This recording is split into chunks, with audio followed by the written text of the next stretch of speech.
Bond जो atoms के दरमियान मौजूद होता है, for example this is hydrogen bonded to hydrogen. So this bond acts like a spring between the two atoms. ये एक एटम हुआ, दूसरा एटम हुआ और ये बॉन्ड स्प्रिंग की तरह इनमें काम कर रहा है। अब ये स्प्रिंग वाइब्रेट हो सकता है, तो ये वाइब्रेशन करेगा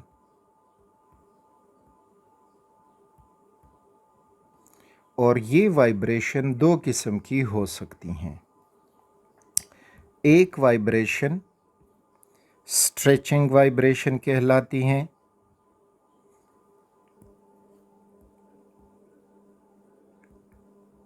स्ट्रेचिंग वाइब्रेशन, और दूसरी किस्म जो है they are bending vibration.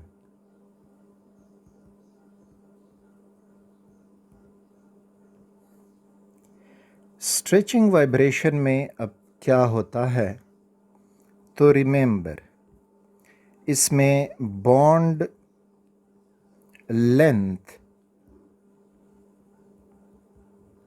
Change यानी वेरीज,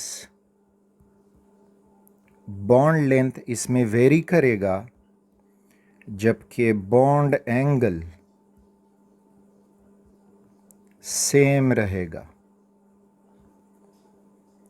यानी यहाँ से एक आइडिया ले फिर एक एनिमेशन बताता हूँ। ये हुआ सेंट्रल एटम और इसके साथ ये दो एटम अरेंज्ड हैं। तो स्ट्रेचिंग वाइब्रेशन में ये बॉन्ड आगे पीछे टू एंड फ्रो मोशन करता हुआ छोटा होता है, लेंथ में बढ़ता है। इसी तरह से ये भी बढ़ता है, कम होता है, बढ़ता है, कम होता है। तो ये हो जाएगी इसमें हमें स्ट्रेचिंग वाइब्रेशन। अब ये स्ट्रेचिंग वाइब्रेशन दो किस्म की हैं। एक हमें मिलेंगी सिमेट्रिक स्ट्रेचिंग और दूसरी मिलेगी एसिमेट्रिक स्ट्रेचिंग।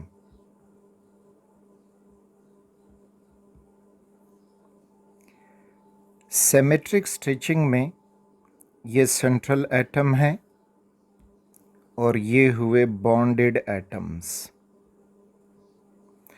दोनों एटम बैक वक्त सेंट्रल एटम के करीब आते हैं और बैक वक्त ही दूर जाते हैं। तो ये हो जाएगी सिमेट्रिक स्ट्रेचिंग। जबकि एसिमेट्रिक स्ट्रेचिंग में जो बॉन्डेड एटम हैं वो एक दूसरे के अपोजिट आते जाते हैं। यानी अगर ये एटम करीब आ रहा है तो दूसरा एटम दूर जा रहा है, फिर ये अगर करीब आ रहा है तो दूसरा एटम दूर जा रहा है। तो ये हो जाती है asymmetric stretching. Bending vibration. Bending vibration में अब क्या होगा कि बॉन्ड लेंथ सेम रहेगा जबकि bond angle varies, bond angle उसमें डिफरेंट होता जाएगा। और इसकी फर्दर जो किस्में हैं जो डिवाइड किया गया है इनको फर्दर टाइप्स में, एक इसका है ट्विस्टिंग, ट्विस्टिंग वाइब्रेशन। दूसरा इसमें आपको मिलेगा वेगिंग वाइब्रेशंस। तीसरी किस्म हमें मिलेगी सीजरिंग और चौथी किस्म की वाइब्रेशन हमें मिलती है रॉकिंग। तो ये डिफरेंट वाइब्रेशन एक एनिमेशन से भी देख लें।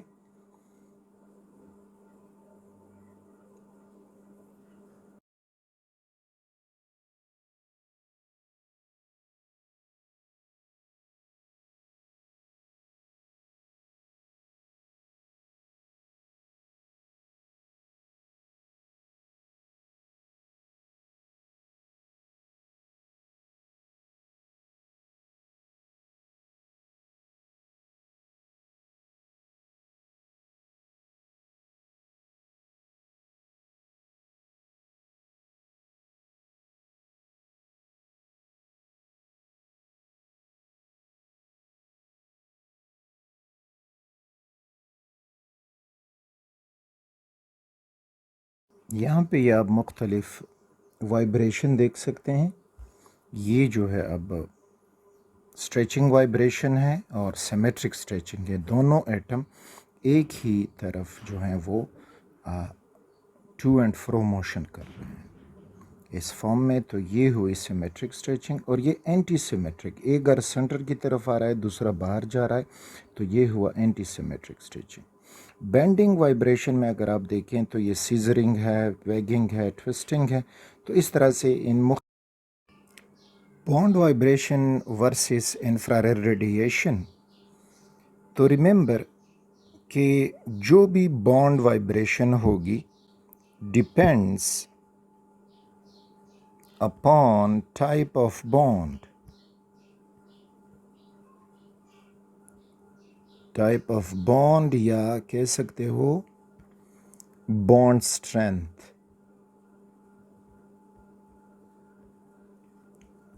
इस पे ये डिपेंड करेंगी। मीन्स कि अगर कार्बन और हाइड्रोजन का बॉन्ड है तो इनमें जो ये बॉन्ड स्प्रिंग लगा हुआ है ये अलग स्ट्रेंथ का होगा और अलग वाइब्रेशन करेगा। कार्बन सिंगल बॉन्ड ऑक्सीजन है तो ये अलग बॉन्ड हुआ, इसकी अलग वाइब्रेशन होगी। अगर कार्बन डबल बॉन्ड ऑक्सीजन है तो अब ये और एक डिफरेंट बॉन्ड हुआ। तो मीन्स कि कार्बन नाइट्रोजन से जुड़ा है या नाइट्रोजन हाइड्रोजन से जुड़ा है। इसी तरह डिफरेंट बॉन्ड्स जो होंगे तो उनका डिफरेंट स्ट्रेंथ होगा और हर एक एक ख़ास वाइब्रेशन शो करेगा। अब आई आर क्या है कि आई आर ये करेगा कि फॉर एग्ज़ाम्पल हमारे पास ये कार्बन डबल बॉन्ड ओ है और सपोज़ करें कि ये अब वाइब्रेट हो रहा है। अपनी वाइब्रेशन इसकी सपोज़ है वो 2 हर्ट्ज़ वाइब्रेशन है इसकी 2 हर्ट्ज़ सपोज़ करें, जस्ट आइडिया बनाएं। और हम इस पे इंफ्रारेड रेस छोड़ देते हैं। ये सोर्स है इंफ्रारेड सोर्स आई आर।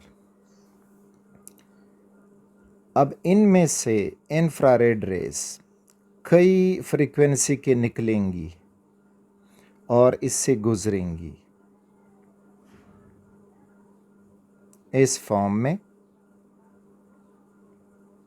अब इन सब में से जो 2 हर्ट्ज़ वाला होगा, फॉर एग्ज़ाम्पल ये जो है ये 2 हर्ट्ज़ वाला है।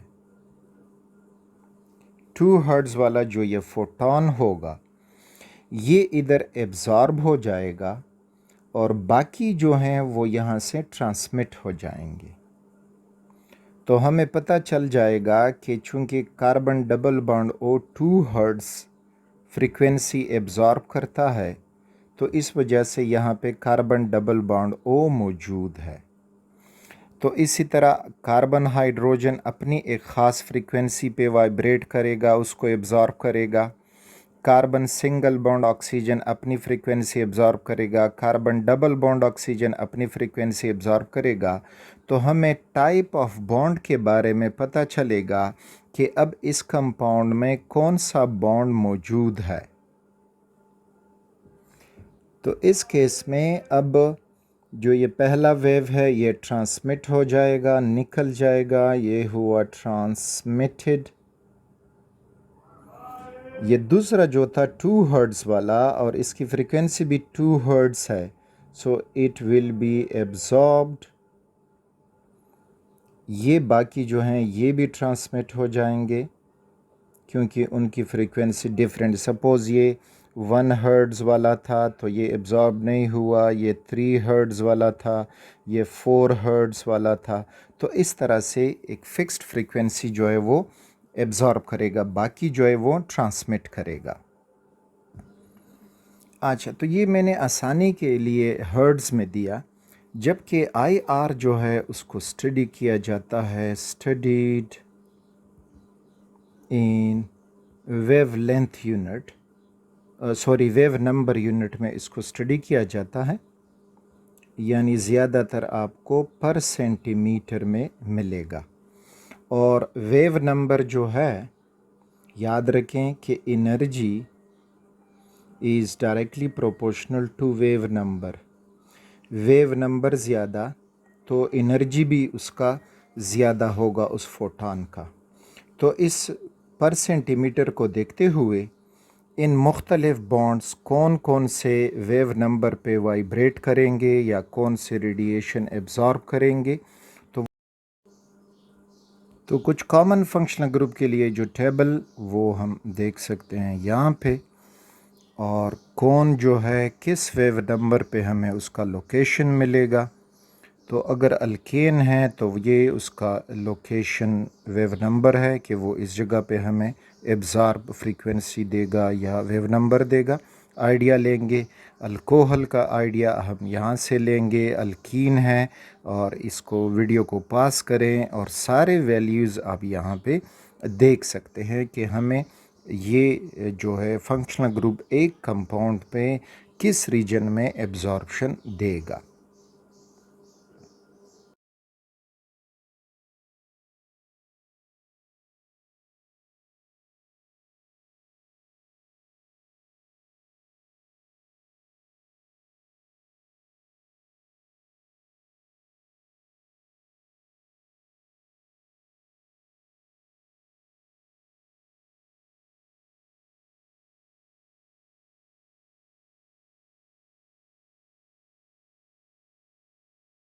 IR स्पेक्ट्रम,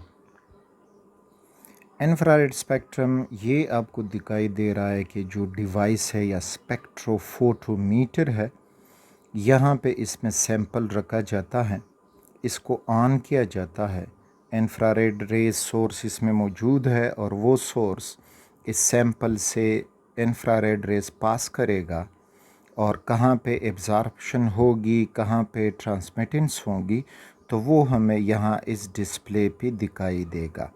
तो इस डिस्प्ले पे हमें एक ग्राफ दिखाई देगा या एक प्लॉट दिखाई देगा जिसको कहा जाता है इंफ्रारेड स्पेक्ट्रम। तो वो इंफ्रारेड स्पेक्ट्रम हमें कुछ यूँ मिलेगा, लुक एट दिस।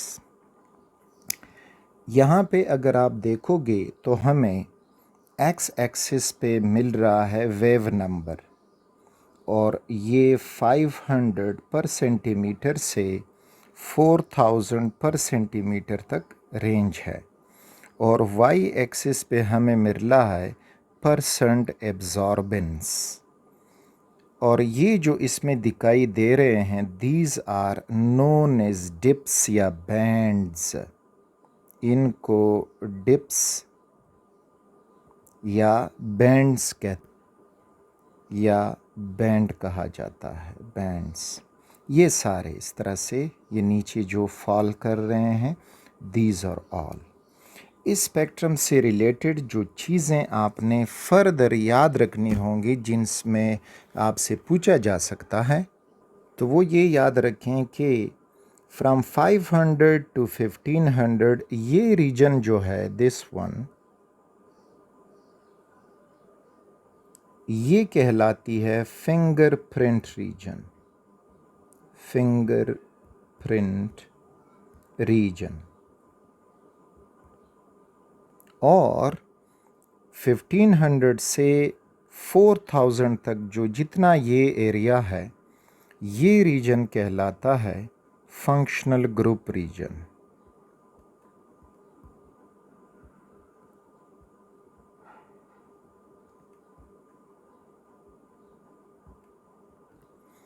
तो ये इंफ्रारेड का स्पेक्ट्रम हुआ, यानी मीन के दो कंपाउंड हैं, उनमें फंक्शनल ग्रुप सेम है, तो वो यहाँ पे सेम पीक दिखाई देंगे, लेकिन उनका फिंगरप्रिंट रीजन जो है वो अलग अलग आएगा। तो इस तरह से हम उन कंपाउंड को आइडेंटिफाई कर सकते हैं कि ये दोनों कंपाउंड एल्डिहाइड्स होंगे, कीटोन होंगे, एस्टर होंगे या फिर कार्बोक्सिलिक एसिड होंगे। तो यहाँ पे ये रीजन की फ्रीक्वेंसी ज़रूर याद हो, from 500 to 1500 per centimeter. This is known as fingerprint region, and from 1500 to 4000 per centimeter is known as functional group region. अच्छा, अब ये परसेंट एब्जॉर्बेंस ये हमें अब ये बताएगा कि फॉर एग्ज़ाम्पल यहाँ पे जो 3000 है अप टू 4000 मीन्स के इस कंपाउंड में इस रीजन वाला कोई बॉन्ड मौजूद नहीं है, तो इस वजह से यहाँ पे ये रेज जो हैं वो सीधा निकलेंगी विदाउट एनी एब्जॉर्प्शन। लेकिन फिर बिल्कुल 3000 समथिंग से कम, तो यहाँ पे उसमें कुछ फिर चीज़ें बॉन्ड्स मौजूद हैं जो फ्रीक्वेंसी एब्ज़ॉर्ब कर रहे हैं और हमें रीडिंग दे रहे हैं नीचे एक्स एक्सिस पे। फिर अगेन यहाँ पे कोई एब्ज़ॉर्प्शन नहीं हो रही और आगे फिर इस रेंज में यहाँ पे we are getting some bonds जो इस फ्रीक्वेंसी या इस वेव नंबर पे वाइब्रेट कर रहे हैं एंड सो ऑन। तो इस तरह से ये जो इंफ्रारेड स्पेक्ट्रम है इसको सॉर्ट आउट किया जाता है, स्टडी किया जाता है। तो फॉर एग्ज़ाम्पल इसमें हम एक ग्राफ बतौर एग्जांपल देखते हैं। लुक एट दिस, ये जो है एसीटोन का इंफ्रारेड स्पेक्ट्रम है। अब अगर हम देखें तो फंक्शनल ग्रुप रीजन यहाँ से यहाँ तक इसमें हमें मिल रहा है कि इसमें carbon double bond O stretch मौजूद है। तो यहाँ इसकी जो वैल्यू है वो हम रेफरेंस टेबल से मैच करेंगे और हमें पता चलेगा कि इसमें कार्बोनाइल ग्रुप मौजूद है। तो यहाँ पे आपको ये डिप दिखाई दे रहा है। इसी तरह एसीटोन में अगर हम देख लें तो सिर्फ carbon double bond O vibrate नहीं कर रहा, बल्कि इधर कार्बन जो है single bond hydrogen, single bond hydrogen, single bond hydrogen, और इसी तरह इस तरफ पे अगर आप देखोगे तो वहाँ पर भी ये CH3 मौजूद हैं। तो इनकी जो स्ट्रेचिंग है वो भी इस पॉइंट पे डिटेक्ट हो गई है। तो ये नीचे जाके हम इसको फिर रेफरेंस टेबल के साथ जब मैच करते हैं तो हमें पता चलता है कि ये C बॉन्ड H का स्ट्रेच है या उसका डिप है जो यहाँ पे दिखाई दे रहा है। तो इस तरह से एक कंपाउंड में फंक्शनल ग्रुप और बाकी चीज़ें उसमें नोट की जाती हैं। एक दूसरा एग्जांपल देखें और वो है हेक्सेनोइक एसिड। तो अब देखें हेक्सेनोइक एसिड में एक तो इसमें OH मौजूद है, दूसरा C डबल बॉन्ड O यानी हाइड्रोक्सिल ग्रुप, कार्बोनाइल ग्रुप, और बाकी जो हैं ये सिंगल बॉन्ड अल्काइल ग्रुप मौजूद है। तो OH हमें दिखाई देगा कि यहाँ पे जब हम आते हैं सो यू कैन सी कि 2971 पे जो पीक बन रहा है, तो इसको हम रेफरेंस टेबल के साथ मैच करेंगे तो हमें पता चलेगा तो ये तो OH का पीक है, तो मीन के इस कंपाउंड में OH मौजूद है। फिर जब हम इस डिप को देखते हैं और इसको रेफरेंस टेबल के साथ मैच करेंगे तो ये 1721 पे जो बन रहा है, तो ये हमें कार्बोनाइल ग्रुप का स्केच मिलेगा, स्ट्रेच मिलेगा। तो मीन्स कि कार्बोनाइल ग्रुप इस कंपाउंड में मौजूद है और उसके साथ OH ग्रुप भी अटैच्ड है। तो इस तरह से ये कार्बोक्सिलिक फंक्शनल ग्रुप इसमें हमें मिल जाएगा। बाकी जो हैं OH bend, vibration, carbon single bond stretch और ये बाकी जो फिंगरप्रिंट रीजन में है, ये जो हमें बाकी सिजरिंग, वैगिंग, रॉकिंग, वो वाइब्रेशन यहाँ पे शो होती है जब हम कंप्लीट स्पेक्ट्रा स्टडी करेंगे। तो इस तरह से यहाँ पे बस एग्जाम्पल के तौर पे ये देने का मकसद ये था कि हम जो इंफ्रारेड स्पेक्ट्रम है उसको कैसे हम रीड आउट करेंगे, उससे हम क्या क्या इंफॉर्मेशन ले सकते हैं।